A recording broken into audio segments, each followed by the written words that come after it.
Os doy la bienvenida al podcast de la que es ya la cuarta temporada de las charlas educativas. Recordad que estos podcasts, en su mayoría, no son más que los audios de las charlas en directo en YouTube y en Twitter Spaces. De ahí que la calidad de la grabación dependerá de la calidad del audio en los directos. Pero como siempre, creemos que vale la pena ofrecéroslos en este formato. Esperamos que os gusten. ¡Empezamos!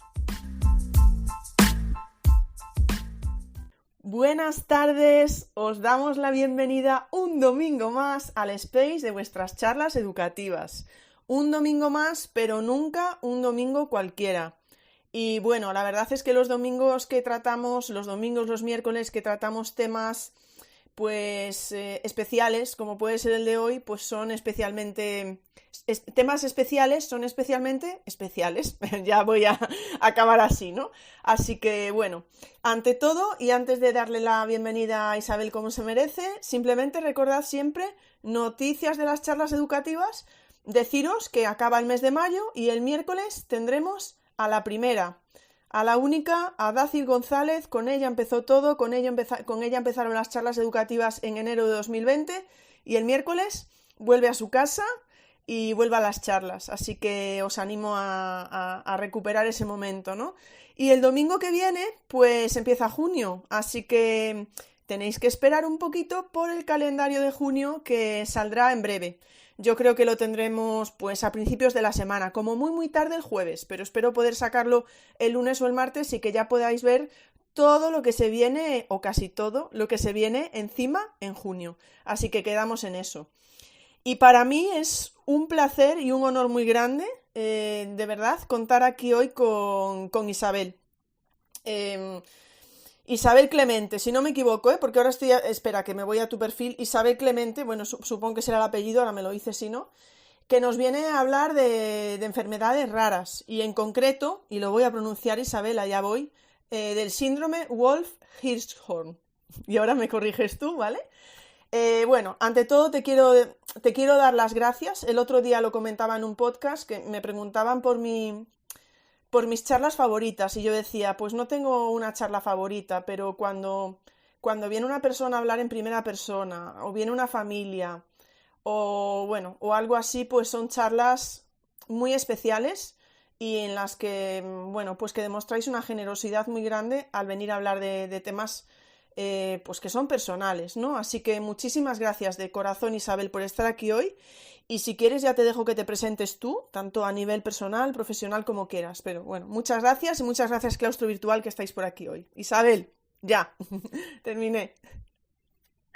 Buenas tardes, muchas gracias, Ingrid, y muchas gracias a todos los que están aquí uniendo a escucharnos a estas charlas educativas. Y más aún siendo un tema que yo muchas veces me pienso que la gente no está interesada en las enfermedades raras, pero siempre me sorprendo. Y el nombre lo has dicho bien. De verdad, en verdad soy María Isabel, pero el María siempre me lo como porque son muchas palabras y siempre me lo como. Y el Wolff-Hirschhorn, lo has dicho perfecto. Yo creo que esa es la primera persona que la escucho decirlo perfectamente. Porque yo cuando me junto con alguien que habla en alemán, o incluso que este año que tuvimos intercambio con mi otra hija de una chica alemana también, le preguntamos cómo se pronuncia el dichoso nombre y exactamente como tú lo has dicho. Yo no sé si te habrás informado. Pero bueno, que muchas veces como nos cuesta decirlo, preferimos decirlo también 4P menos, que es lo mismo y es más fácil y no se nos traba la lengua. Y nada, pues me presento, pues yo siempre digo que soy una madre de una chica con una enfermedad rara, que con este nombre tan fácil de pronunciar. Y que nada, que no sé si lo oiréis de fondo, porque la estoy aquí con ella también. Pero bueno, así os hacéis una idea de cómo es. Bueno, pues sigo. Yo desde que nos enteramos que teníamos este síndrome, pues siempre he tenido más implicación en dar visibilidad a la enfermedad rara, no sé, porque se nos haga visibles y porque se les conozcan más, investigue todo lo que haga falta, y siempre me uno a la fundación del síndrome de Wolff-Hirschhorn o 4P menos. Mira, ahora no me ha salido a mí el nombre bien. y me uno siempre con ellos bueno, porque pertenezco a ellos y les ayudo en temas de redes sociales. Intento llevar las redes sociales de aquí, de Twitter. Está aquí la cuenta, también para quien la quiera conocer, en el Facebook, en el Instagram y en la web también. Ahí la llevamos compartida entre Yune, que es la presidenta, y yo, vamos mano a mano. Y intentando dar visibilidad, pues me ocupo de publicar las noticias que le interesan al síndrome o a las enfermedades raras. Pues cuando hay que celebrar algo, como es el día 16 de abril, que se celebra el Día Internacional, pues hago un perfil. Como aquel que dice, me meto en todo lo que puedo por dar visibilidad, y yo creo que eso es todo sobre mí. Que no es poco, Isabel. Pues no, la verdad es que nada, me lancé a pronunciarlo, pero no estaba muy segura. Lo que tengo que hacer ahora es no pronunciarlo más, porque así ya he quedado bien y ya no vuelvo y no meto la pata, por lo menos no meto la pata en eso. Fíjate, hoy metíamos el debate dominguero, ¿no? Metía el debate dominguero sobre si conoces a alguien con alguna enfermedad rara y creo que ahí surge la primera duda, ¿no? Porque creo que puede haber cierta confusión y me gustaría si nos pudieras aclarar de qué estamos hablando cuando hablamos de enfermedades raras. Pues la verdad es que hay más enfermedades raras de las que nos creemos. Y hablamos de enfermedad rara porque es una enfermedad de baja prevalencia, de tan baja que, bueno, o se llama también de baja prevalencia o poco frecuente. ¿Y cuándo ocurre eso? Os preguntaréis. Pues es cuando afecta a una persona por cada 2.000 personas o 2.000 habitantes. También lo suelen representar en que pasa por de cada 5 personas entre cada 10.000. Y luego los datos de la Organización Mundial de la Salud dice que hay 3 millones de afectados con 7.000 enfermedades raras sin diagnóstico. Y a nivel mundial afectan a un 7% de la población. Y las enfermedades raras, pues muchas son visibles a simple vista, muchas son discapacitantes y hay otras que a lo mejor no se notan, porque ya me presentaron a una familia que tenían sus hijos una enfermedad rara y la verdad es que no se nota. Y a lo mejor nos creemos que no, pero a lo mejor a una persona con la que estemos tratando tiene una enfermedad rara, porque no a todo el mundo le gusta hablar de estas enfermedades. No sé si os he aclarado algo más. Sí, has aclarado mucho y creo que has dicho algo muy importante que deberíamos tener en cuenta tanto en persona como cuando estamos en redes, y es el hecho de que no conocemos a la persona que tenemos delante, no sabemos por qué está pasando y deberíamos ser bastante empáticos y comprensivos con ella. Entiendo que no ibas por ahí, pero creo que es parte, ¿no, Isabel? Porque es lo que dices, hay cosas que se ven, cosas que no se ven, no sabemos lo que está pasando en una persona y bueno, en fin. Pues muchísimas gracias por darnos estos datos y vamos a concretar. ¿De qué estamos hablando cuando hablamos del síndrome, voy allá otra vez, Wolff-Hirschhorn? ¿Por qué ese nombre? ¿Qué características tiene? ¿Y qué pronóstico? Bueno, pues a ver, el síndrome Wolff-Hirschhorn, vamos a decir 4P menos, que terminamos antes, que también las iniciales, si lo veis alguna vez, que se representa por SWH. Es una enfermedad genética que causada por una deleción en el brazo corto del cromosoma 4. Para los que no sepáis qué se refieren cuando decimos deleción, deleción se dice cuando le falta un trocito de cromosoma, para decirlo así a lo vasto. Entonces falta un trocito de información en el brazo corto del cromosoma 4 y es lo que les provoca a las personas esta enfermedad. Y les provoca pues discapacidad motora, sensorial o intelectual, que les impide tener autonomía y la salud pues no es todo lo deseable que quisiéramos. Afecta, por lo que decíamos de enfermedades raras antes, afecta a una persona por cada 50.000. Y se diagnostica muchas veces, se diagnostica por un análisis genético que se llama FISH o mediante la RAI. Es lo mismo porque algunas veces, a lo mejor algunos habréis oído que les han hecho un cariotipo, pero a mi hija le hicieron un cariotipo, pero ahí no detectaron esta anomalía. Y os preguntaréis también por qué se produce. Pues como en nuestro caso, pues no sabemos por qué se produjo, por qué se produjo, perdón, que se me traba la lengua, por qué se produjo.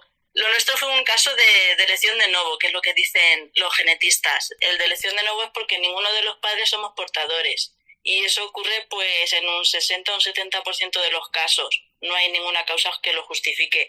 Y el otro 40-30% restante, pues a la mayoría de las veces algunos de los padres son portadores. Entonces sí que se lo transmiten a su hijo.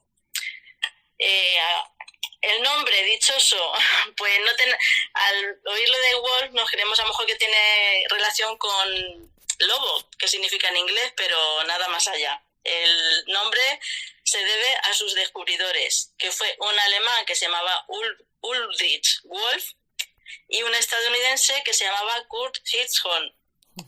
Entonces pues le pusieron el nombre de los descubridores en aquel momento.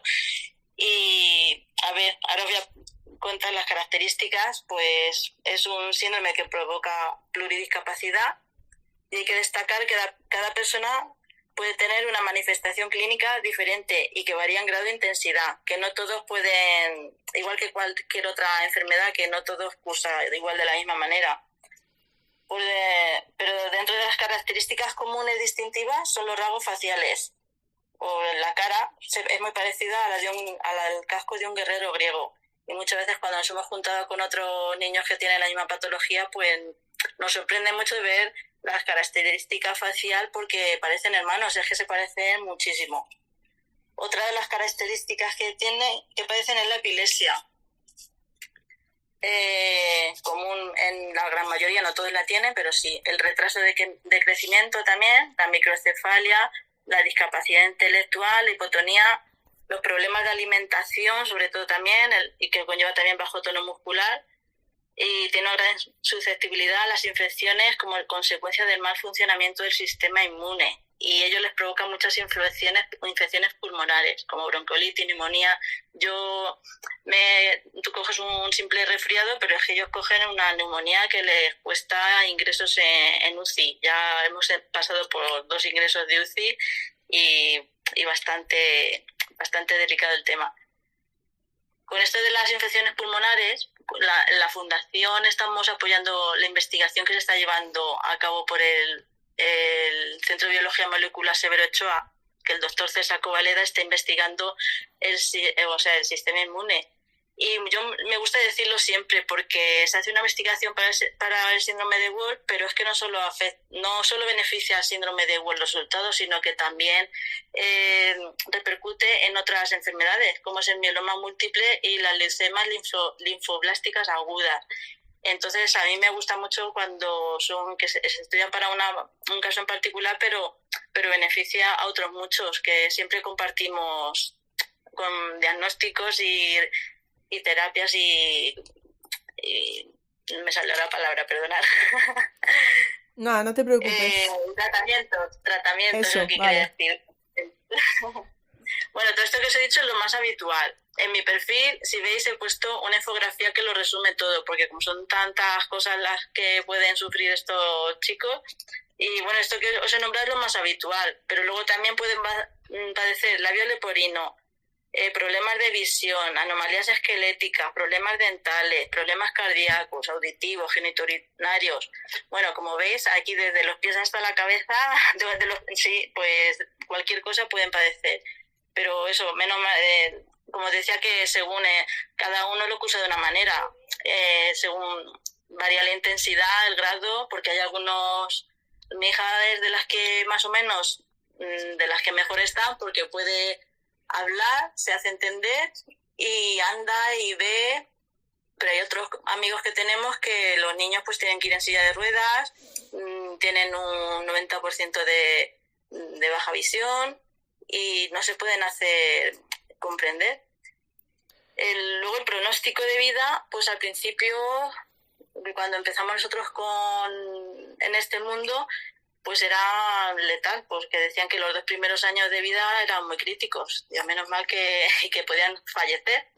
Algunos amigos nuestros le han dicho que su hijo que no iba a vivir más de 2 años, y gracias a Dios ya tienen 18. pero bueno, que gracias a los avances médicos, pues la supervivencia se ha demostrado que es mayor, que llegan a la edad adulta. Nosotros conocemos una chica que supera ya los 40 años, sabemos por redes sociales que hay algunas personas que superan los 60, y bueno, pues nos queda la tranquilidad de que no es una enfermedad degenerativa y que a su ritmo van adquiriendo capacidades y habilidades. Y esto es todo más o menos de características y de cómo cursa el síndrome de Wolff. Muchísimas gracias, Isabel. Bueno, si miráis en el Twitter, en el perfil de Twitter de Isabel, tiene esa infografía y un vídeo que ha colgado en YouTube que está muy bien, bueno, que estaba ya colgado. Y también en mi Twitter, en mi perfil, lo podéis ver, están en los últimos tweets, ¿no? Que están metidos. También podéis ver ahí más información. Y que iba a comentarte, ¿no? Porque te iba a preguntar cómo fue en vuestro caso todo el proceso de diagnóstico. Tanto antes, ¿no? De que llegara como durante o después, pero a raíz de lo que acabas de comentar te quería preguntar ¿cómo fue para vosotros el confinamiento? Supongo que sería, o sea, todo lo que fue lo de coronavirus tuvo que ser bastante duro por lo que decías de las afecciones pulmonares, ¿o no, Isabel? Hombre, pues por una parte fue duro, pero por otra parte estabas acostumbrado. A ver, me explico. Estamos acostumbrados porque nosotros siempre hemos vivido en esa incertidumbre de cuál será el futuro, los tratamientos que investiguen, esa ansia de que investiguen, de que se sepa algo más para mejorar su calidad de vida. Y por otra parte, miedo para que no se cogiera el virus, el dichoso virus, porque sabíamos que éramos personal de riesgo y podía que no lo contáramos. Pero luego nos sorprendimos porque una vez sí que dio positivo y como si no hubiera pasado nada. Entonces ahí tenemos, no sé, sentimientos encontrados de miedo, pero luego de fortaleza. La verdad es que todas las veces que hemos pasado por el hospital ha superado situaciones muy difíciles que creíamos que no las iba a superar. Entonces yo creo que dentro de toda esa debilidad de su cuerpo, algo de fortaleza superior ahí, no sé, es que son sentimientos encontrados. Seguro que sí, seguro que hay esa fortaleza, sin duda. Es que, vamos, pues nada, me alegro que pasara así el confinamiento de esa manera. Entonces vamos con esa parte, ¿cómo fue vuestro proceso diagnóstico? Por cierto, que no os lo he dicho porque ya lo sabéis, Claustro Virtual, que podéis dejar comentarios con el hashtag de las charlas educativas y si queréis dejar alguna pregunta para Isabel también durante el directo, por favor, no os olvidéis de poner el hashtag de las charlas educativas. Isabel, vamos a eso, al proceso diagnóstico, cuando quieras. A ver, pues el proceso diagnóstico nos lo diagnosticaron cuando ya tenía 5 años de edad, que luego con los estudios que hace FEDER, la Federación Española de Enfermedades Raras, la media está por ahí precisamente en los 5 años, que hay gente que tarda más y hay gente todavía que está esperando diagnóstico. Entonces, nosotros ya desde el principio sabíamos que algo pasaba, que algo no iba bien, porque el embarazo ya tenía una barriga pequeñilla, no había mucho movimiento fetal, y entonces una de las veces que fuimos a revisión, que me pusieron monitores, pues no había mucho movimiento fetal. Me hablaba con la ginecóloga y decidió hospitalizarme hasta que naciera, y eso ocurrió con 35 semanas. A las 35 semanas estaba yo en el hospital todos los días con monitores, 2 o 3 veces al día, hasta que decidieron que no había movimiento fetal y que había sufrimiento y decidieron provocarme el parto. Luego me provocaron el parto, que no sé lo que pasó, pero al final derivó en cesárea. Y nació con 1,7 kg, muy débil de lo que decíamos antes, la hipotonía, debilidad del tono muscular. La ingresaron en neonatos, estuvimos allí un mes intentando, bueno, yo me quedé allí con ella también, porque había otras madres también que iban a darle el pecho a sus hijos. Entonces yo a ella al principio no le daba pecho porque como era tan pequeñita le pusieron la sonda nasogástrica y ya cuando pudieron quitársela pues intentamos que se me agarrara al pecho, pero claro, tenía tan poca fuerza que tampoco se agarraba y allí le hicieron diversas pruebas buscando algunas características de por qué era así tan chiquitina, si le había podido afectar a la cabeza, al sistema neurológico, y todas las pruebas salían bien. La médica cada vez que nos daba el informe nos miraba con cara de sorpresa diciendo, le hemos hecho esto y sorprendentemente sale todo normal. No lo explicamos porque se veía que la niña no estaba, o sea, no llegaba a la evolución normal de los demás niños que estaban allí en neonatos también, porque no sé si sabré que cuando estás allí en neonatos, cada 3 horas lo pesaban antes de dártelo, le dabas el biberón o la teta o lo que tomara, y cuando lo metían otra vez, pues lo pesaban otra vez. Y la mía pues hacía muy poquito peso. Y luego todos los días que te van el informe, los demás niños habían engordado 100 gramos, 150 gramos, 200 gramos. Y cuando llegabas tú y te decían, han engordado 30 gramos. Bueno, fue todo muy, muy complicado. Y claro, al principio nosotros, una pareja novata, era la primera hija, y pensábamos pues que era debido a que había sido prematura, que no tenía fuerza, y nada, que con el tiempo iría recuperando. Y luego a los 8 meses tuvimos que ingresar en el hospital porque vino el primer resfriado y la primera convulsión febril. Y a partir de pues cada 2 o 3 meses ingreso en el hospital. Y a la tercera ya nos dijo el neurólogo que la medicarían para las crisis febriles. Y ya empezamos a tener contacto con la Asociación de Asprona de aquí. No lo he dicho, soy de Almansa, de la provincia de Albacete. Y tuvimos el contacto con la Asociación de Asprona, empezamos a tener contacto con la atención temprana, y con deciros que con 1 año de vida le hicieron el reconocimiento y la valoraron como un bebé de 3 meses, para que os hagáis la idea. Entonces ya empezamos a pisar pues aquella atención temprana, estimulación, y como la niña ya estaba siendo medicada para la epilepsia, pues yo nunca he conocido a mi hija realmente como es, porque yo la he conocido siempre medicada. Luego una de las tantas veces que ingresamos en el hospital buscando respuestas, pues le hicieron el cariotipo que os he dicho antes y encontraron que había una inversión en el cromosoma 9, pero nadie sabía decirnos a qué era eso debido. Y cada vez que entrábamos en urgencias de hospital, pues decían que tiene la cromosopatía y facies peculiares. Y nosotros siempre nos preguntábamos, ¿y qué le afecta a la inversión del cromosoma 9? Y nadie nos daba respuesta. Y lo de las facies peculiares, ¿qué significa también? Porque nosotros no le veíamos nada raro.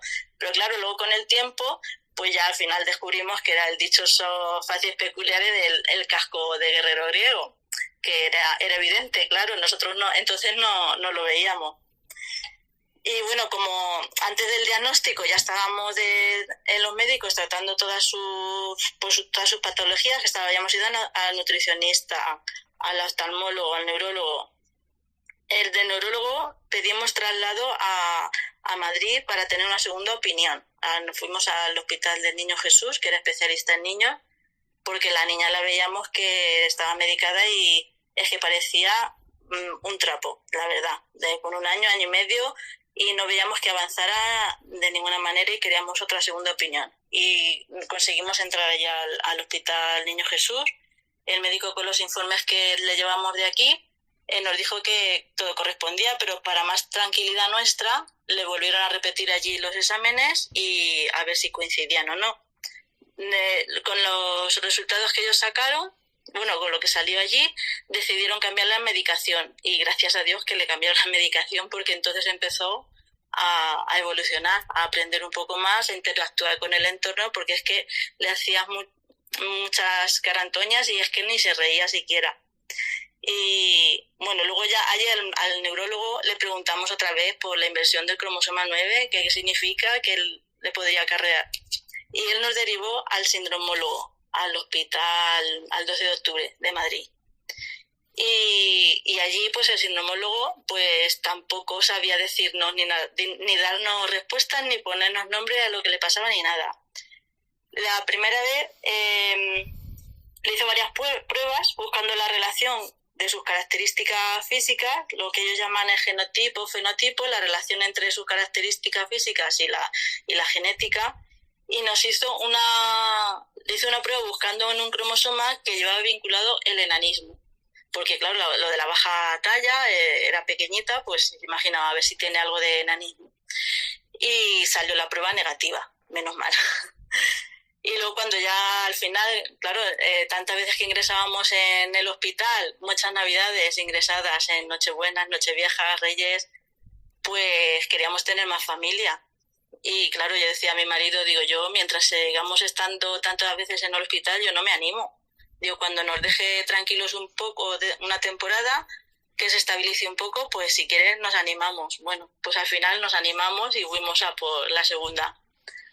Entonces, estando en una de las revisiones que nos tocaba, estando yo embarazada de mi segunda hija, nos ofreció el sindromólogo que habían llevado una maquinaria nueva ya al hospital y que si queríamos hacernos la prueba, que era el FIS. Hicieron una analítica a nosotros, o sea, a ella y a nosotros dos. Y me ofrecieron también hacerme la amniocentesis, pero a mí me daba mucho miedo eso de la amniocentesis. Entonces quedamos que si salía un resultado que ella tenía algo, que entonces que sí, me la hacían la amniocentesis. Casualidad que un viernes de junio, me acuerdo, que estábamos en atención temprana hablando con la profesora de allí, que nos estaba dando el resumen de todo el año, lo que íbamos a hacer, estábamos hablando y me sonó el teléfono de Madrid para darme los resultados, que había salido positivo, que había sido la deleción en el cromosoma 4 y que me daban fecha para el lunes para hacerme la amniocentesis. Pues nada, pues menos mal que la niña que venía, el bebé, estaba bien y nosotros los padres tampoco no éramos portadores, pues era una delección de nuevo. Entonces, pues así fue nuestro diagnóstico. Ya llevábamos 5 años tratando todas las patologías que luego, claro, coinciden todas con lo que os he descrito antes. Y luego, pues intentando buscar otras familias con el mismo síndrome y me enrollo, Ingrid. No, pero bueno, es que es lo que te iba a preguntar ahora, Isabel. Una vez tienes el diagnóstico, ¿qué pasa luego a nivel personal, médico? Y si habéis necesitado algún tipo de ayuda psicológica o similar. Bueno, pues como os decía, que el único médico que nos podía resolver las dudas era el sindromólogo. Pero resulta que el sindromólogo solo tenía otra paciente con el mismo síndrome.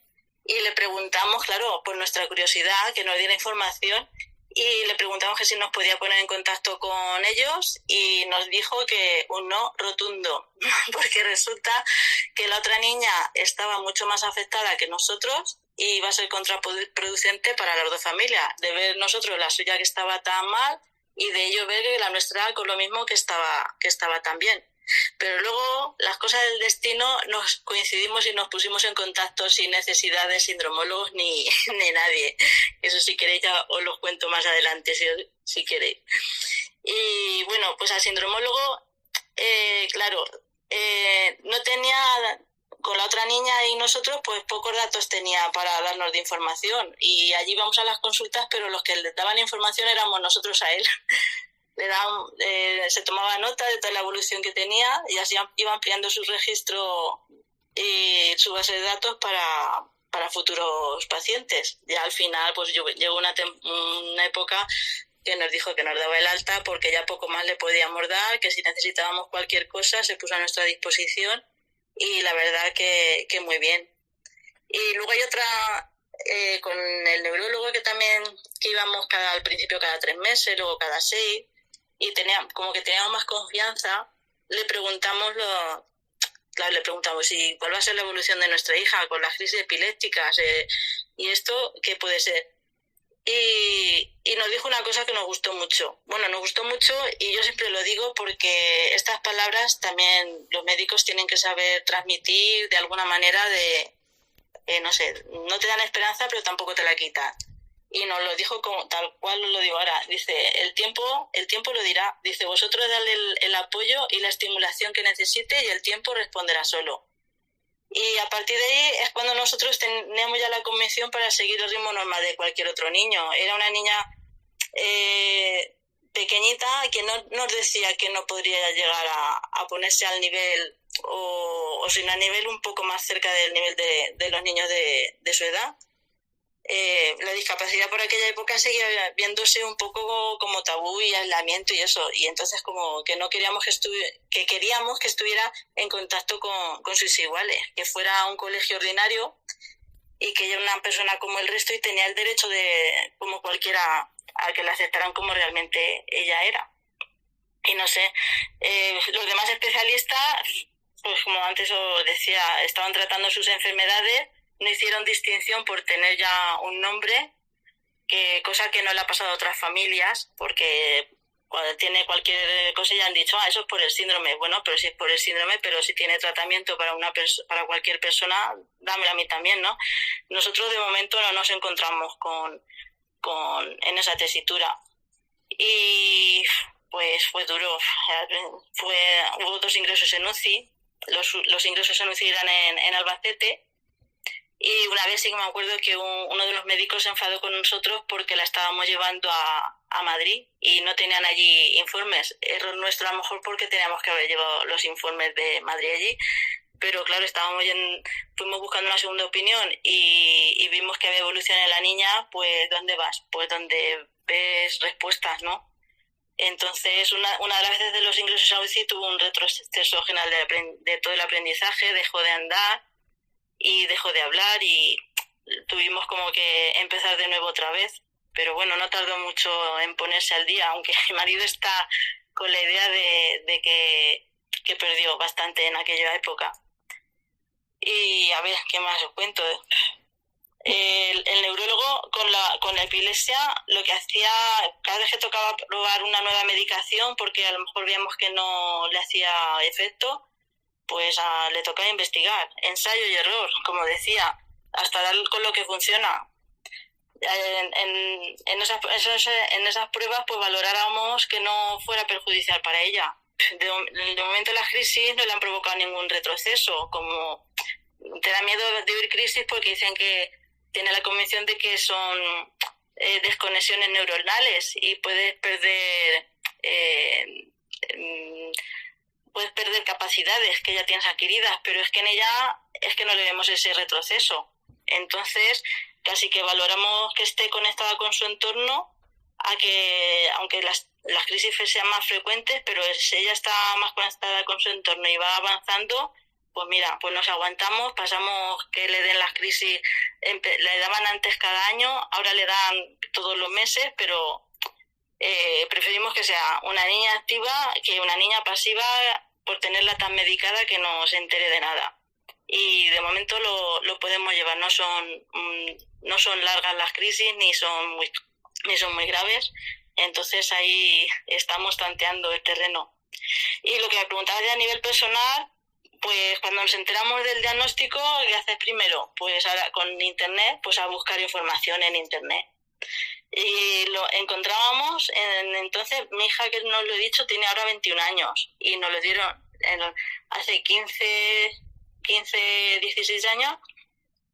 En internet había muy poca información del síndrome y lo que encontrábamos era todo de Latinoamérica y unos casos exagerados muy graves, y que la verdad es que nos veníamos abajo cuando veíamos eso. Pero bueno, que nosotros íbamos viendo, veíamos las caras, que a ver, este se parece, este no, y una niña que veíamos que se parecía y nos dimos cuenta que era de España y cerca de aquí de donde vivimos nosotros. Y ponía su email y enseguida le escribimos y nos pusimos en contacto con ella, y hasta hoy en día que muy bien. Son, como decía, casos diferentes. Esa niña habla en valenciano y se hace entender muy bien. No tiene crisis epiléptica. Ella sí que está un poco sorda de un oído, pero muy bien, la verdad es que muy bien. Y a partir de ella pues empezamos a contactar con otras familias. Y a partir de esta es con la que nos pusimos en contacto, con la que no nos quiso el neurólogo contactar. Pre- Y, a ver, Precisamente te iba a preguntar por eso, Isabel, por el papel que tiene o la importancia que tiene contactar con otras familias y el papel de las asociaciones, que también estabas comentando antes. sí, la verdad es que el contacto con otras familias es muy importante porque es como si hablaras el mismo idioma, porque tienen los mismos problemas. Luego sirven los que son mayores, sirven de referencia a los más pequeños, porque hay enfermedades que tienes mucha información. Pues yo siempre pongo de ejemplo el síndrome de Down, que dentro del síndrome de Down hay mucha variedad entre las personas con este síndrome, pero puedes encontrar muchísima información y ya sabes más o menos qué puede hacer, qué no puede hacer, qué tratamientos tiene, a qué pueden tener opción de... Bueno, que hay muchísima información y de nuestro síndrome no tenemos, entonces unas familias a otras te arropas. Y lo que me decías antes de que si hayamos ido a psicólogo, yo creo que mi marido y yo nos gusta mucho hablar, nos desahogamos el uno con el otro y de momento no hemos tenido que ir a psicólogo, ¿sabes? Nos desahogamos el uno con el otro y no nos hemos tenido que poner límite. Y ya es que la verdad es que lo principal es que tienes que aceptar lo que tienes. Y sabíamos y como no sabíamos cómo iba a evolucionar, pues nos basamos en aquello que nos dijo aquel médico de que el tiempo lo dirá y a eso nos agarramos, como cuando te agarras a un hierro ardiendo. Pues si él no lo sabe, ¿por qué nos tienen que limitar otras personas? Pues vamos a hacer lo posible porque vaya avanzando. Y ahí hemos ido, no sé si algún día necesitaremos, sí, pero de momento lo vamos sobrellevando. Bueno, Isabel, pues si te parece que teníamos por aquí esa pregunta, háblanos un poco de cómo es tu hija. Que dices que la tienes por ahí, además. Sí, sí, por aquí está. Es que está merendando. Y está con la boca llena, entonces no abre. Pero por aquí tengo a Marta, que es la directora del Cole de Educación Especial, que la conoce bastante bien.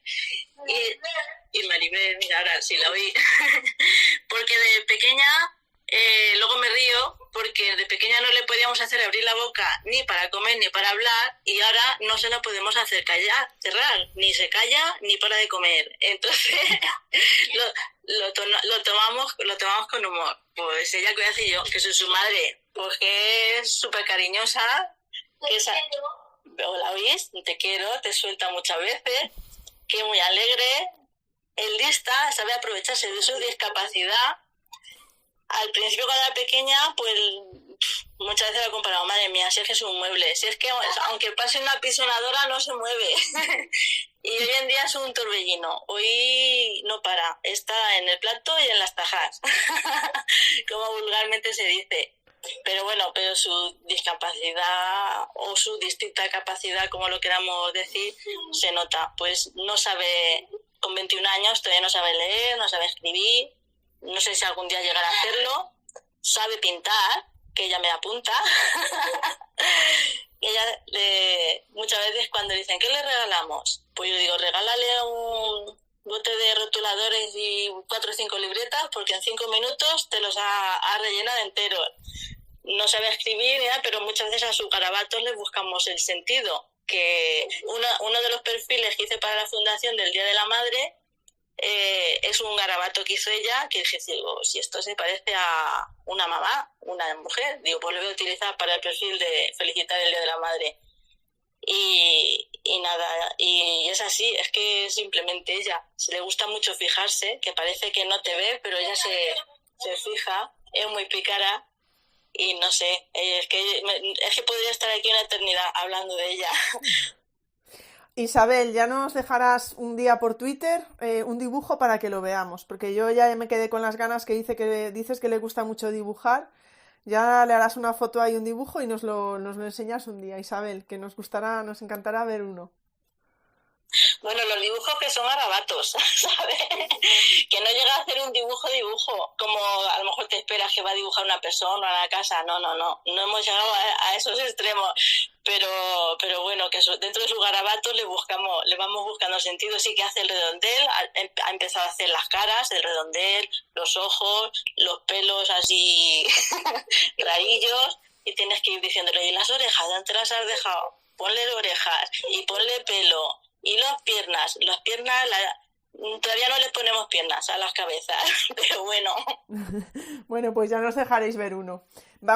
Como estamos en las charlas educativas, recordad por favor todos que si tenéis alguna pregunta la podéis dejar con el hashtag de las charlas educativas, no os olvidéis. Y cuéntanos un poco, Isabel, vamos a hablar de su vida escolar. Sabes que hago muchas preguntas a la vez, pero yo te digo, ¿cómo es su vida escolar? ¿Cómo ha sido tu experiencia en ese aspecto? Como madre, ¿crees que los centros educativos están preparados para atender a todo tipo de diversidad o qué deberíamos mejorar? Bueno, ya ves que hago muchas preguntas a la vez, pero tú ya vas contestando. Bueno, yo me había preparado algo para resumir la vida escolar por no aburriros mucho y hacer un resumen que lo explicara todo. Pero lo cambio sin parar, no sé cómo explicarlo. Pero bueno, que yo creo que hemos tenido suerte de encontrarnos por el camino gente con mucha empatía y que la han tratado a ella como una persona. Entonces eso hace mucho. Y siempre han intentado mirar sus fortalezas y sus capacidades. Entonces, desde el primer momento que empezamos en atención temprana, de ahí ya nos derivaron a la guardería o la escuela infantil, como le gusta que la llamen aquí. Y sí que entró en la escuela infantil con una clase inferior a la de su edad por el tema de poco tono muscular que tenía y el retraso madurativo que tenía. Y la verdad es que fue muy bien. La mantuvimos allí un año más en la guardería, entró al colegio con los 4 años. Y en la guardería tengo una anécdota que nunca se me va a olvidar, porque claro, andaba como un tente tieso, decía papá y mamá y poca cosa más. Y una de las veces cuando llegué, la profesora me llama a un lado y dice, mira, y me enseña un vídeo, que habían grabado un vídeo de que ella sola, por su interés, había subido a los toboganes estos pequeñitos, y se había tirado por ella sola, que siempre tenían que estar incitándola a que se tirara, empujándole para que se tirara, y esa vez lo había hecho por ella sola. Y nos ves allí a las dos, a la profesora y a mí, pues con una magdalena de viendo el avance que había hecho, que eso a lo mejor es insignificante, pero todos los avances que hacen estos niños, pues los celebras como si te hubiera tocado el gordo de la primitiva. Luego ya llegó a entrar lo que nos tocaba por edad, entrar al colegio ordinario, y ya nos dijeron siempre nos informaron de todas las opciones que teníamos, y nosotros como padres teníamos la última palabra. Y como os decía antes, que nos agarramos a lo del tiempo lo dirá, pues mi hija, una niña más, pues si los demás niños con su edad van al colegio ordinario, ella también. Y así hicimos. Entró en primaria con todos los apoyos. Luego yo me río porque tenemos todas las iniciales, el AT, AL, PT, fisioterapia, y todos con ella. Entró al colegio llevando pañal, me parece, no me acuerdo muy bien. No llevaba pañal ya cuando entró al colegio, pero claro, teníamos que estar pendientes del teléfono, por si se hacía pipí, nos tenían que llamar para llevarle una ropa de cambio. Luego la T, muy maja, nos dijo, déjame una ropa de cambio, que yo no te voy a estar llamando cada vez que se haga pipí. Menos mal que se hacía pocas veces, pero allí tenían una ropa de cambio. Y los apoyos entraban todos la sacaban primero de la clase al gabinete de ellos, tanto el PT como la L. Luego ya con la experiencia vieron que a la chiquilla no le gustaba estar ella sola, la pusieron en grupo. En grupo trabajaba muy bien porque seguía el turno, guardaba el turno, jugaba, le gustaba hacer lo mismo que hacían sus compañeros, y luego al final, la mitad del ordinario, yo creo que de mitad para el final, la PT entraba en el aula con ella ya directamente, ya no se la sacaba, entraban dentro del aula, que iba mejor. Los 3 primeros años, en los de infantil, estuvo allí toda la jornada, pero luego ya cuando iba a empezar a primaria ya decidimos hacer una escolarización combinada con el Centro de Educación Especial. La verdad es que muy bien. Lo que pasa es que ella sí que notó el cambio, porque tardó por lo menos 2 años en hablar en el Colegio de Educación Especial, tardó 2 años en hablar allí. O sea, hablaba en el colegio y poco, pero hablaba, pero en el Colegio de Educación Especial tardaron 2 años por lo menos en que hablara. Y ahora que está, no se calla, lo que te decía antes.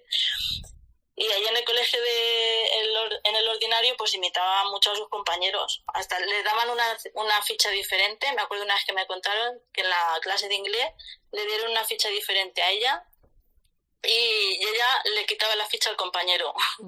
Entonces decidieron que le iban a poner la misma ficha que a sus compañeros porque ella demandaba, ella quería ser igual que los compañeros. Y luego durante el final ya me parece que a partir de cuarto por ahí, como vamos investigando, vamos probando ensayo y error en todo, pues al final cuando ya tocaba a partir de cuarto, quinto y sexto, pues ya el colegio, la verdad es que muy bien todos. Pues le adaptaron el horario, se lo adaptaban a ella. Ella no estaba todo el horario con sus compañeros de clase.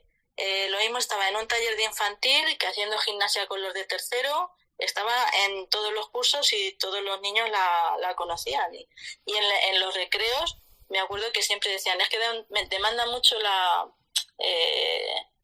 adulto, y hacían mucho por incluirla en los juegos de los compañeros.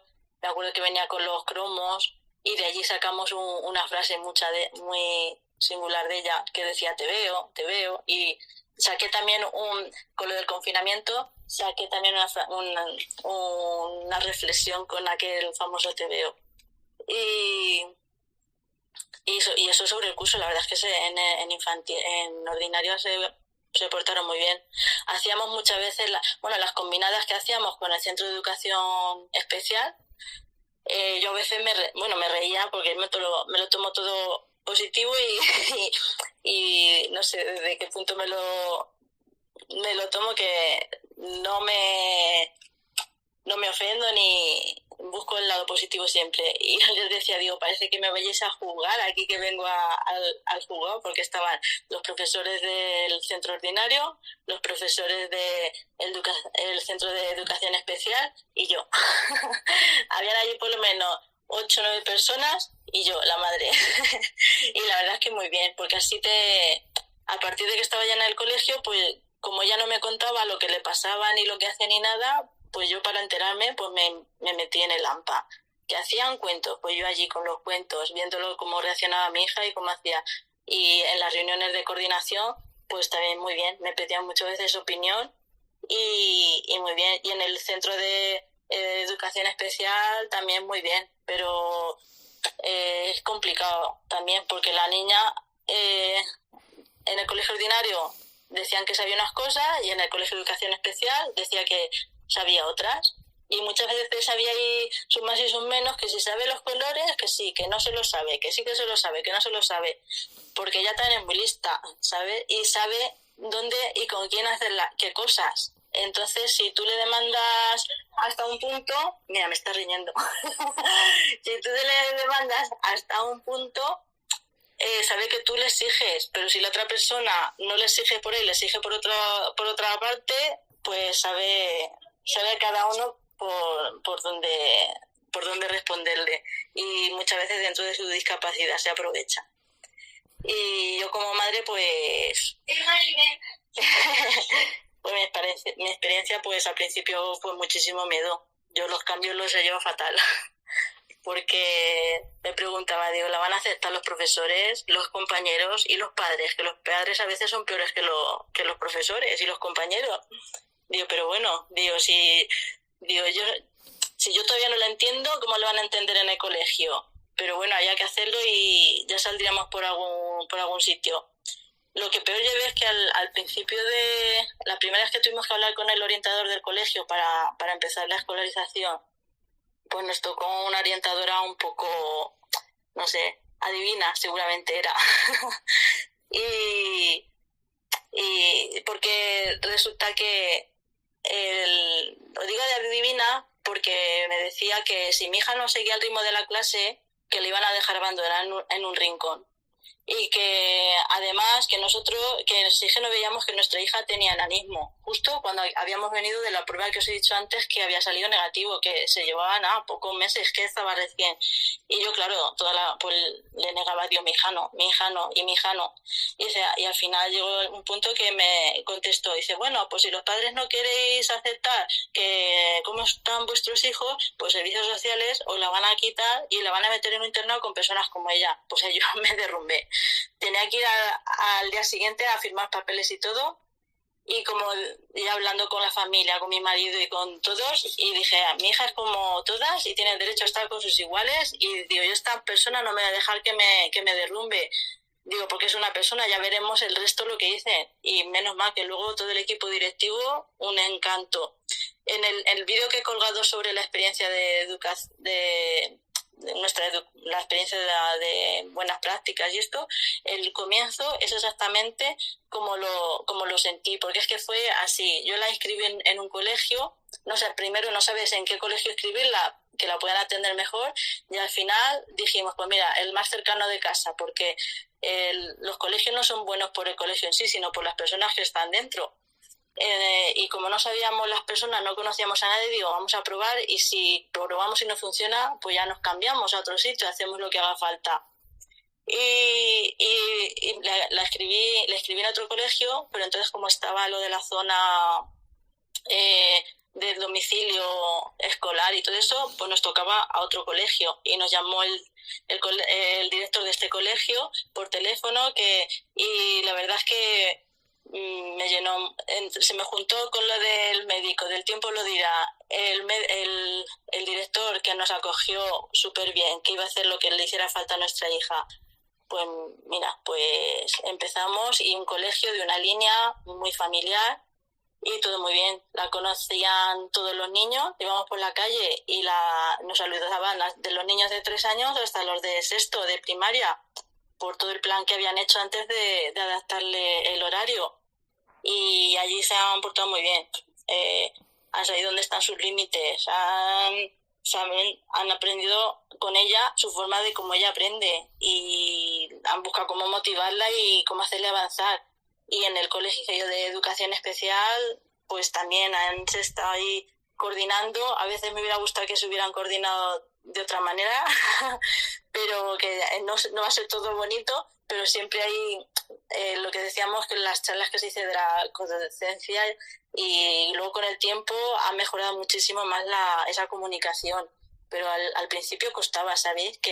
Porque la familia, claro, dejas a tu hijo que más quieres y con problemas con personas que no conoces, y tienes que fiarte de ellos, y como que estrechan más la relación que a lo mejor cualquier otro niño que no tenga problemática, porque yo, claro, todos los días pues intentaba hablar con los profesores, y cómo ha ido el día, y qué ha hecho y qué no ha hecho. Pues al final surge ahí un vínculo pues más cercano, y a veces al principio tenía que medir un poco las palabras, lo que comentaba con unos o comentaba con otros, porque a lo mejor los otros no les venía tan bien, o no sé, pero luego con el paso del tiempo la verdad es que ha sido más fluido. Y luego a la hora cuando terminó primaria, me dijeron del Colegio de Educación Especial que si nos animábamos a ir a secundaria. Y yo les dije, digo, vosotras estáis locas, ¿cómo le voy a meter a secundaria? Que ni sabe leer, ni sabe escribir, y ella es más duro, y digo, y los chiquillos son muy crueles, y eso parece que la vaya a meter en la selva. Y dijeron, ¿qué va, Isabel? Dice, ten esperanza, porque está Marta que sí, ¿eh? Que me lo dijiste. Y digo, mira, si vosotros tenéis esperanzas en que sí que podemos probar, pues mira, vamos a probar, y a la hora de retirarnos, pues siempre nos podemos retirar a tiempo. Y oye, muy bien, también, igual que con primaria. ¿Y dónde la inscribimos? Pues en un instituto que haya muchos niños, ¿no? Porque ya está acostumbrada al de una línea, y va a ser más familiar para ella y más fácil. Pues mira, pues aquí cerca de nuestro centro, porque el Colegio de Educación Especial está céntrico aquí en Almansa. No pasa como en otras localidades que los colegios de educación especial están en las afueras y es más complicado hacer actividades y cualquier otra cosa. Entonces pues dijimos, venga, pues a uno que está justo, que solo había que cruzar una calle, y empezamos por un día a la semana. En el de primaria iba 3 días al colegio ordinario y 2 al de educación especial. Y luego en secundaria iba un día a secundaria y los 4 días al de educación especial. Al principio, claro, le amoldaron las asignaturas que mejor le vinieran a ellas, que pudiera aprovechar, por gimnasia, manualidades, que no me acuerdo ahora cómo se llama, plástica, y inglés, y porque ella te habla en inglés también. ¿Qué dices en inglés? Hello everybody. y luego al siguiente año nos dijeron, porque teníamos que ir, iba 2 medios días y teníamos que estar sacándola, y claro, en invierno también se hace mal tiempo, tener que cambiarla de sitio por el tema de las infecciones respiratorias y todo esto. Pues a otro año decidieron, pues mira, que venga el día entero, sean las asignaturas que toquen ese día y ya está. Y la verdad es que se amoldó muy bien. Le tocaba una asignatura de física y química y el profesor me contó la ATE que estaba con ella, que le dice, le ha enseñado a identificar el H2O. Digo, oye, pues muy bien. Las coordinaciones que teníamos con el Colegio de Educación Especial, muy bien también. Les ofrecieron de adaptar el material, lo que fueran a trabajar el día que ella fuera, de que se lo dieran con antelación y ellos se lo adaptaban a nivel que ella pudiera entenderlo. Y no es una de las cosas que había que mejorar, porque no se llegó a hacer ninguna vez, pero por lo demás muy bien. Bueno, luego contaré otra cosa, porque si no me voy a enrollar y me vas a preguntar más cosas. Bueno, o no sé si decirlo Pues, sí, en las cosas que mejoran, lo diré después. como quieras, Isabel. Bueno, de todas maneras, a ver, yo la he escuchado ahora, le costará escribir y leer, pero el inglés ya la tiene ahí, ¿eh? Porque ese hello ha sonado muy bien, ¿eh, Isabel? Sí, sí, cada vez que veo a la profe del colegio ordinario, todavía en cuanto la ve le dice hello everybody. Pero es lo único que sabe decir. Pero bueno, que ella sabe que si hay que hablar en otro idioma, es esa palabra que hay que decir. ¿Y qué te iba a decir, Isabel? ¿Y ha acabado ya el paso por secundaria? ¿Cuál es el punto en el que se encuentra en la actualidad? Pues hemos agotado todo ya, porque en el colegio mira, hizo un año más en la guardería. Luego en el colegio ordinario pudimos repetir 2 cursos, uno en la primera etapa y otro en sexto. Ella fue todo de corrido, fue con los mismos compañeros. Fue en primero de infantil, los 3 años de infantil fue con los mismos compañeros, luego la cambiamos en primero hasta sexto, fue con los mismos también, que era muy pícara. Cuando la profesora, al que más nombraba, la profesora que más movido, luego le decía, venga Alba, que vamos a cambiarnos de clase, que no vamos a gimnasia, que no vamos acá. ¿Con qué compañero quieras que te lleve? Y siempre cogía el más movido, y el más movido la tenía que llevar de la mano, y eso le beneficiaba también al otro, que tenía que estar ahí con paciencia. Y luego, bueno, agotamos los 2 años que podía repetir, pasamos a secundaria, hizo 2 años y medio, no, hizo los 4 años. Lo que pasa es que la dichosa pandemia, no, siempre digo que nos robó 1 año y medio, porque el último año, cuando tenía que estaba en tercero, me parece que era, en tercero lo tuvimos que hacer por videoconferencia, que a ver qué ibas a hacer ella con videoconferencia, pues no lo hicimos. Y luego el último año, cuando tenía que estar en cuarto, aquí en Castilla-La Mancha, nos llegó una notificación de que por temas de protocolo, por el COVID y esto, teníamos que elegir uno de los 2 colegios. Entonces teníamos que elegir o el colegio de secundaria o el de educación especial. Y claro, pues elegimos el de educación especial. aunque luego cuando se graduaron sus compañeros la llamaron y bueno, que contaron con ella en todo momento y se graduó con sus compañeros. Y ahí sí que tuvo un año más porque justo cumplía los 18 años. Y el año de antes de hacer todo lo de, bueno, por lo de la pandemia y eso, se había solicitado que le dejaran permanecer un año más para terminar el ciclo educativo con los compañeros, que no le correspondía por edad, pero sí que se lo concedieron. Y hemos agotado todo, porque ahora ya con 21 años pues está en el Colegio de Educación Especial en transición a la vida adulta. Así estamos ahora en este momento. Pues muy bien, ahí aprendiendo inglés y con la lectura y la escritura. Así que bueno, la verdad es que has contado una experiencia pues muy bonita. Tenemos por aquí a Ana que comenta qué importante eso de que estuviera integrada en todos los cursos, que se sintiera cómoda entre iguales. Es que bueno, tú has hablado de la fortaleza y yo también veo ahí esa que es cabezona, ¿no? O sea, cuando quiere algo Isabel va por ello, ¿no? Sí, es cabezona. Cuando quiere algo va por ello. Y yo creo que también tenemos suerte porque es muy cariñosa y es muy agradable. Y entonces, pues parece como que la coge mejor. Aunque por el tema de la epilepsia, porque leí esta tarde hay una nota en la encuesta que hiciste, había una chica que decía que por la epilepsia que como que la habían discriminado y la verdad que a nosotros no nos han discriminado ninguna vez por el tema de las crisis. La suerte teníamos porque en aquel entonces solo le daba una vez al año y la AT que tuvo tenía ya experiencia con epilepsia porque tenía familiares con epilepsia y muy bien. Y luego cuando entramos en secundaria sí que hicimos una charla una para los compañeros de clase y luego otra para los profesores para hacer como un protocolo de actuación en caso de que tuviera alguna crisis.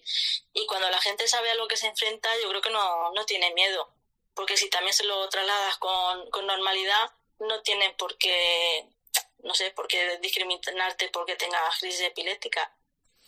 Una pregunta. Perdona, pero no, sí, sigue Isabel.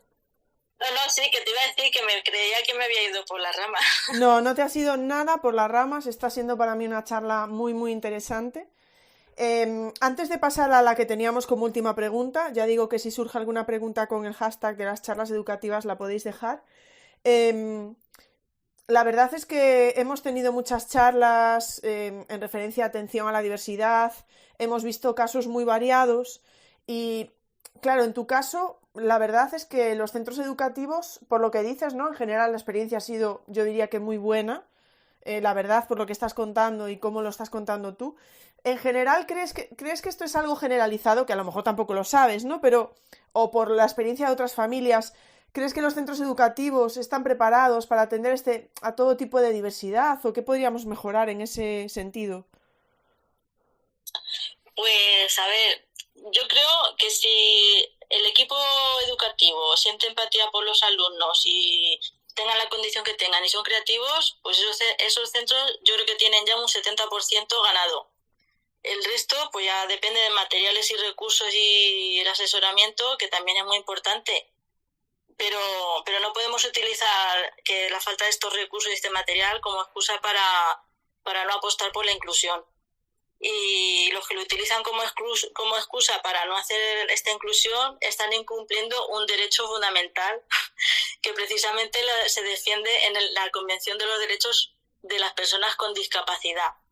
Y respecto a esto, si me deja, quiero hacer mención especial al Colegio de Educación Especial porque están haciendo un proceso de transformación. Quieren convertirse en un centro de servicios, asesoramiento y apoyo especializado, de centro de referencia y apoyo de inclusión según la LOMLOE, porque llevan ya varios años sin acoger en sus colegios a niños con discapacidad. Están consiguiendo que los colegios mantengan a estos niños en sus centros y ellos van a los centros, les presentan su apoyo, les ayudan con las estrategias con metodologías activas, les ayudan a la experiencia de acceso universal. Me he hecho una chuleta, te la voy a leer porque si no voy a meter la pata. están llevando en los colegios sus recursos y su experiencia en accesibilidad universal, metodologías activas de aprendizaje, estrategias en inclusión educativa, docencia compartida, apoyo activo, educación emocional, ajustes razonables desde la colaboración y el apoyo mutuo. Y están teniendo tan grandes resultados que al año que viene casi que peligran sus puestos de trabajo. Entonces yo espero que desde aquí vosotros también las apoyéis, porque es que el niño más pequeño que está en estos momentos con ellos creo que tiene pues de 13 a 14 años para arriba. Los demás están apoyando a familias también con cualquier problema que tengan con los colegios, asesorando tanto a profesores como a familias, y están haciendo una gran labor y se nota mucho en todo, en los niños, en los profesores y en las familias sobre todo. Y sí que hay que mejorar muchas cosas, ¿sabes? Pero bueno, pero cuando hay disposición, como os decía, pues hay mucho camino ganado, porque se necesita preparar al profesorado, yo creo que desde la universidad. La familia que os decía con la que me puse en contacto, que son de Madrid, ya les han pedido varias charlas en la universidad y la verdad es que luego cuando me cuentan lo que han ido a contar y cómo han hecho la experiencia, que han puesto a los propios alumnos, a los estudiantes de la universidad, los han metido en el papel de la persona con discapacidad sin que ellos se dieran cuenta de cómo se actúa sin querer con una persona con discapacidad, que decides por ella, hacer muchas cosas por ella sin pedirle consentimiento o preguntarle simplemente. Y es muy importante también fijarte en su manera de expresarse, aunque no hablen, porque aunque no hablen tienen muchas cosas que decir también. Entonces yo creo que promover también la creatividad en el profesorado, que revierte en el alumno, la codocencia que hablabais estos días, también en las charlas educativas, también va muy bien, es muy interesante. Los contenidos de los libros hay que adaptarlos a los alumnos, porque ahora el sistema educativo te da unos libros y tienes que ir a rajatabla con esos libros, y que hay de la lectura fácil, y si necesita pictogramas, y si va mejor con un comunicador, pues esas cosas hay que facilitarlas. Y los padres también, hay que empatizar mucho con los padres y tener coordinación con ellos, porque es importante. Yo pienso que lo mismo que se hace en el colegio, te tendrían que informar y hacerlo también en casa, o lo que funciona en casa, llevarlo al colegio. ¿Y qué más? Pues es que muchas cosas. Fortalecer la confianza con la familia y el colegio. Y mucha gente, el otro día vi que mucha gente, en una de las coordinaciones del colegio, dice que la gente se cree que los colegios de educación especial son hospitales. Intentan derivar a niños con cualquier simple enfermedad que no tiene la mayor importancia, bueno, no sé, según por donde lo mire, y los quieren llevar al colegio de educación especial porque ahí están mejor atendidos. Pero perdona, es que un colegio de educación especial no es un hospital, y hay muchos que no tienen ni enfermera, entonces no puedes llevarlos porque les pase X. Y flexibilizar objetivos y compartir. Yo me da mucha tristeza ver a otras familias que no lo han tenido tan fácil, y para hacer visibles estas injusticias que han vivido sus hijos, pues ponen en marcha movimientos reivindicativos y para que se haga visible el derecho a la inclusión. Y yo ya pusieron aquí en Almansa lo de el movimiento de ¿cómo es? ¿Creerla es crearla? Sí, creo que es así. No sé. Sí, creo que es así, sí. No estoy muy segura ahora de cómo es exactamente, pero creo que es muy parecido a lo que estás diciendo. Las personas que nos están escuchando seguramente sepan a qué te estás refiriendo, sí. Sí, y la verdad es que es muy duro de las situaciones en que se han encontrado estos chicos. Pero es como decía también, a mí muchas veces, cuando íbamos a la guardería, cuando hemos ido a ordinaria, aquí hay una federación de AMPAs, intentan hacer charlas todos los meses vinculadas para favorecer el entorno educativo de los niños, de los padres, para facilitar. Y hubo una charla que decía de cómo educar a los niños, y muchas veces tendemos a decirles, no te subas a la silla, no hagas esto, no hagas lo otro. Y el niño sigue portándose mal o haciendo las cosas mal. y hay que darles, en vez de decir no te subas al sillón de pie, decirles siéntate, darle los modelos correctos. Entonces muchas veces yo que tengo esta experiencia positiva, pues también me gusta que se visibilice para por lo menos animar a profesores que tengan dudas de cómo hacer, pues mira, nosotros lo hemos hecho así y ha funcionado, de darles el modelo correcto. Esa por lo menos es mi intención y las familias que me acompañan en la fundación de los que han tenido esta experiencia, también por eso subimos el vídeo, que para los que los queráis ver, dura media hora, pero habla de las experiencias tanto de los profesores, de los compañeros de clase. Luego pensándolo, faltamos las familias, pero bueno, que está muy bien, a mí me gusta mucho. Por favor, sí, yo creo que tenemos que ver, bueno, yo ya había visto parte del vídeo, es impresionante y hay que ver ese vídeo que recordad que lo tenéis en el, bueno, lo voy a dejar de todas maneras, lo dejaré también como el podcast luego se suba a YouTube, en el comentario fijado, dejaré el enlace al vídeo para que la gente pueda ir a él si quiere. Y ahora mismo lo tenéis en Twitter, ¿vale? Tanto en mi perfil como en el de Isabel podéis encontrar ese vídeo, además de la infografía para saber un poco más del síndrome. Tenemos por aquí alguna pregunta. Nuria López Roca dice, ole por ese centro de educación especial. Dice, ¿qué centro es? Pregunta directamente Nuria. Pues el centro es el Colegio de Educación Especial de Asprona en Almansa, que es un centro concertado, que es otra desventaja que tienen también. Pero bueno, que yo te invito, Ingrid, a que algún día invites a Marta Sánchez, que está por aquí abajo, y que os cuente todo el proceso que están haciendo, cómo están trabajando, porque ella os lo va a contar mucho mejor que yo, porque yo veo desde el punto de vista de las familias, pero ellos lo ven desde dentro, desde cómo hay que hacerlo.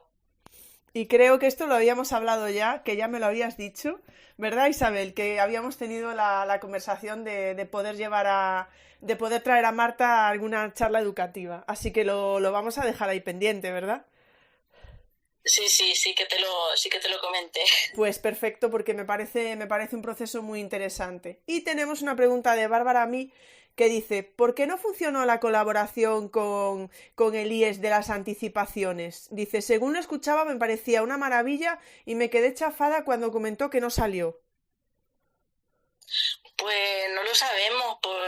Yo creo que muchas veces a lo mejor es porque exceso de burocracia o de exceso de papeleo, porque no sé, yo creo que fue por eso,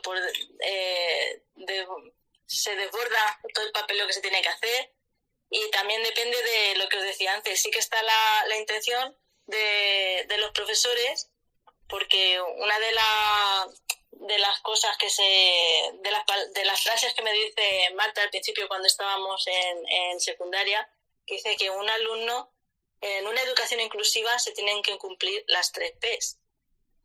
La presencia, que la conseguimos en secundaria, la participación, que conseguimos participación en secundaria también. A lo mejor podíamos haber ido un poco más allá porque yo creo que era la primera vez que tenía una niña con esta discapacidad y yo creo que a lo mejor les venía grande, pero lo hicieron todo lo mejor que pudieron. Y luego el aprendizaje. El aprendizaje, ahí es donde quizá nos falló un poco más porque a lo mejor no sabían cómo enfocarlo. Sí que aprendió algunas cosas, pero claro, aprendió más a socializar que a lo mejor contenidos curriculares. Pero bueno, que ahí siempre hay que ir más allá y algo aprendió porque era un colegio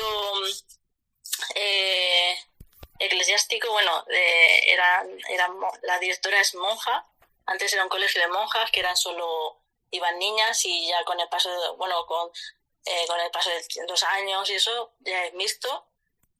Pero ahí hacen sus misas, van a su parroquia y fíjate que iba con la T y decía, madre mía, no se calla, está todo el rato, están ahí diciendo la misa, lo que están diciendo y no hace nada más que fijarse en el compañero que no sé qué, le toca al otro porque es muy pilla, sabe que al que sí lo sabe, que es muy pilla, que sabe que hay algunos que son más movidos que otros y cuando están en silencio callados pues les hace para que salten un poco y no se estaba quieta y luego al final decía, digo, Digo, ¿sabes qué me ha dicho amén? Que está la abuela, que hemos ido una vez con ella a misa, a la iglesia, y dice amén, dice, no me digas. Dice, parece que no se entera, y sí que se entera. Entonces, por esa parte, nos falló un poco más el aprendizaje, pero yo creo que es por eso, porque no sabían cómo hacerlo, por desconocimiento, y a lo mejor también por exceso de trabajo, de burocracia, no sé. Sí, puede ser, efectivamente. Bueno, voy a hacerte la última pregunta. Mientras el claustro virtual, sabéis que si me llega alguna con el hashtag de las charlas educativas, si habéis dejado alguna dentro del space, por favor, recordad, volved a subirla, pero con el hashtag de las charlas educativas, ¿vale? Para que pueda verla yo ahora en el directo. Aparte están quedando comentarios, Isabel, que luego podrás ver también con el hashtag. Y bueno, siempre suelo acabar estas charlas pidiendo algunas recomendaciones para docentes o también para familias que se puedan encontrar en tu situación o situaciones similares, porque son enfermedades raras al final y no hay tantas situaciones iguales, ¿no? Exactamente. Pero también me gustaría añadir en tu caso, ¿qué pedirías a las instituciones públicas, no solo educativas, sino en general? Si pudieran escucharte, Isabel. Pues a ver, primero a las familias es muy complicado. No sé, porque quieres darles esperanza, pero es que hay enfermedades tan crueles que no desembocan bien. Y lo peor es que no somos adivinos, como lo intentaba ser aquella orientadora, y no sabemos lo que va a pasar en el futuro.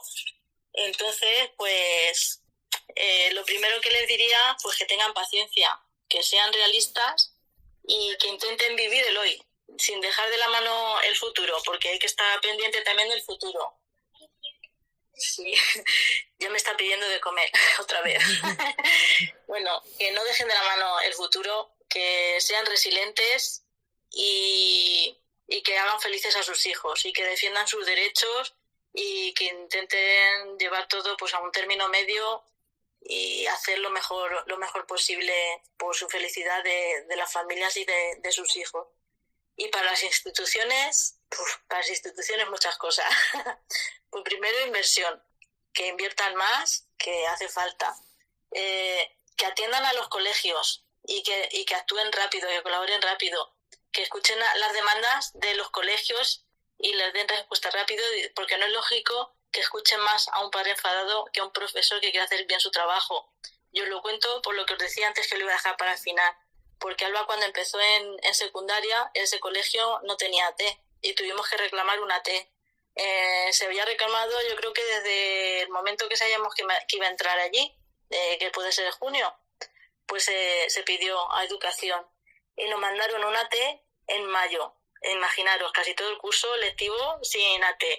Pero lo que os decía del Colegio de Educación Especial, una de las AT del Colegio de Educación Especial fue todos los días que iba Alba a acompañarla, se quedaba con ella. Bueno, no se quedaba con ella, se quedaba detrás de ella. La ATE hizo también un trabajo impresionante, porque no estaba atendiéndola directamente a ella, sino que acompañaba a los alumnos, les orientaba a los alumnos. Pues una vez me acuerdo que dice, ha venido una compañera y ha dicho que Alba que la había pegado, porque sí, cuando se enfada o cuando le hacen algo que le irrita mucho, pues la mano también la tiene suelta. Y una compañera, pues no sabíamos lo que había pasado, que le pegó. Y la T, claro, la otra, pues como Alba estaba así, que con discapacidad y pobrecita, no hay que hacerle daño, no, pobrecita nada. La T le dijo, dice, tú si te lo dice tu amiga, dice, ¿qué le dices? Pues le dices que no te vuelva a pegar, o si no, no vas a ser su amiga y ya no vas a jugar ni a estar más con ella. Pues tú con ella lo mismo. Y la T siempre ha estado ahí en segundo plano, aconsejando a los compañeros de cómo tenían que actuar con ella. Y luego me acuerdo que una vez sí que les preguntamos que qué había sido tenerla allá en sus aulas, y fue muy bonito todo lo que dijeron. Y luego también que ves que le preguntan a la T, los compañeros, ¿qué tenemos que hacer? ¿Qué tengo que estudiar para trabajar en lo mismo que estás haciendo tú con Alba? Y eso, pues, se te ponen todos los pelos de punta, la verdad, os lo digo.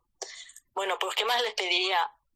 Que investiguen las barreras para la educación, para que se haga una educación inclusiva real, para todos, no solo para las personas con discapacidad como más grave, sino para todos en general. Y que sea real y que sea de calidad y que faciliten los procesos para eliminar esas barreras. Y que aseguren lo que decía antes, las 3 P's, que aseguren la presencia, la participación y el aprendizaje de todos, sin excepción de ninguno. Y que una formación inicial a la diversidad, lo que decía antes de que en las universidades que haya asignaturas que sea para atender a la diversidad, que no se encuentren los nuevos profesores con la sorpresa de que tienen un niño diferente a lo que se suponía que tenían que tener, y que se aseguren que las personas que se encargan de la inspección educativa que estén implicados realmente con una educación inclusiva, porque a veces te llevas a algunas sorpresas, y facilitar o minimizar la burocracia, como os decía antes, flexibilizar los tiempos y objetivos. Y no sé, ¿qué más cosas cambiaría? Y les pediría a las instituciones, muchas. Vosotros como profesores seguro que tenéis muchísimas más. Y los padres que nos tengan en cuenta. Que también parece muchas veces que vamos unos en contra de otros cuando no debería de ser así. Y yo creo que esto es todo. Esa sería la recomendación más importante que harías a los docentes, ¿no? Que tuvieran en cuenta a las familias.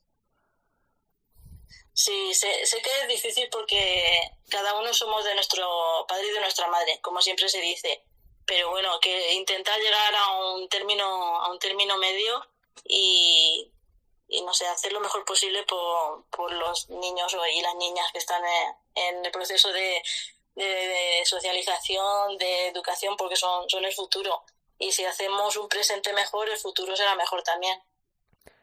Bueno, Isabel, yo creo que yo no tengo nada más que añadir. Me ha parecido que has hecho unas intervenciones maravillosas. Dices que en alguna ocasión desde el colegio, etcétera, se te han puesto los pelos de punta. Yo te puedo decir que a mí hoy se me han puesto en muchas ocasiones. De verdad, muchísimas gracias por una charla tan maravillosa. Muchísimas gracias, que dices que estaba por ahí Marta. Pues le mandamos un saludo muy grande por esa labor que están haciendo desde el Centro de Educación Especial, y un saludo muy muy especial a Alba. Hello, Alba. Le mandamos un saludo muy muy cariñoso a Alba. Isabel, muchísimas gracias por visibilizar las enfermedades raras, por venir a hablarnos con tanto cariño y darnos tanta información que nos va a ser muy práctica. Yo creo que va a ser muy práctica para el profesorado. Y gracias por visibilizar también el síndrome, que lo vamos a repetir para que no se nos olvide, el síndrome Wolf-Hirschhorn. Wolf por uno de los descubridores alemanes, creo que has dicho, y Hirschhorn por uno de los descubridores americanos. Creo que me he quedado con eso, ¿no, Isabel? Bueno, te dejo que te despidas tú. Sí, perfecto. Te tengo envidia la cabeza que tienes. Muy bien, la verdad que todo muy bien. Y nada, muchas gracias a ti por invitarme, y a todos los que están aquí escuchándonos, pues muchas gracias por permanecer escuchando. Y nada, pues que nos da ánimos para seguir luchando por la inclusión, ya que podamos ayudar, pues ahí estaremos. Y ahora os dejo que se despida Alba, porque cuando ha dicho adiós, ha dicho ya un adiós muy alegre y muy bien, y ahora no sé si lo va a querer decir. Adiós, Alba. Pues nada, con eso os dejamos, y nada, muchísimas gracias, y aquí para lo que necesitéis, aquí estamos. Y por favor, Isabel, dale algo de comer que estaba pidiendo, ¿no? Digo yo. Pero se acababa de merendar, si es que no termina.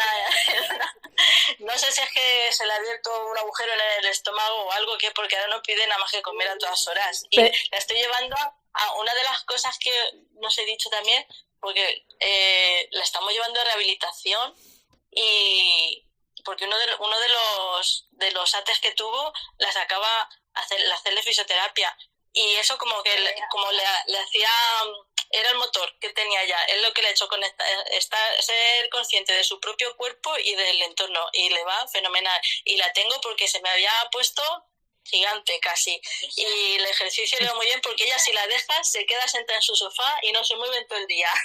Nada, para comer mucho hay que hacer mucho ejercicio, Alba, además de hablar inglés. Así que, bueno, de verdad que me ha encantado hablar contigo, Isabel, y poder hablar con Alba también, de verdad, de corazón.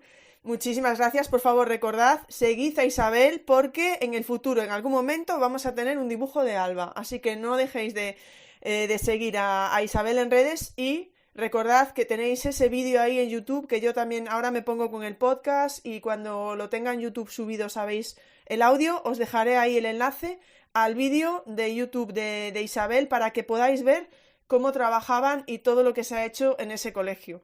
Así que, Isabel, de corazón, muchísimas gracias, Claustro Virtual, Marta, que también estaba por ahí, y el último saludo, por supuesto, para Alba. Un abrazo enorme. Hasta luego. Chao, chao. Hasta luego. Adiós. Adiós, adiós.